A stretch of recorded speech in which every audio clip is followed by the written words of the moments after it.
Hello, good morning, good afternoon, good evening po sa kanila. This is Miling. You are tuned into Miling's TV. Tayo po'y nasa gilid ng hotel at tayo po'y nagre-relax sa ating mga fish na nakikita sa aquarium nila. So, yan po ang inyong makikita sa kanilang garden at dyan po tayo lumalabas at pumapasok sa kanilang pathways ng gilid ng hotel. So, tayo po yung naka-voice over lamang at short video po ito. Tayo po yung waiting sa lunch dahil kakain po tayo sa kanilang buffet.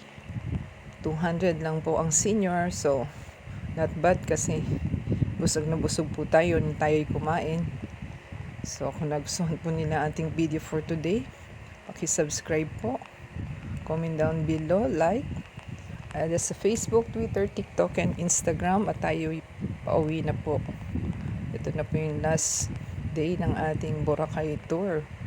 So, namnamin po nila ang ating pagkain for today.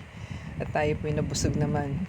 So, give us a thumbs up po, comment down below, like, and play the awesome video from beginning to end. So, don't forget po to subscribe. So, until next time po. God bless everyone.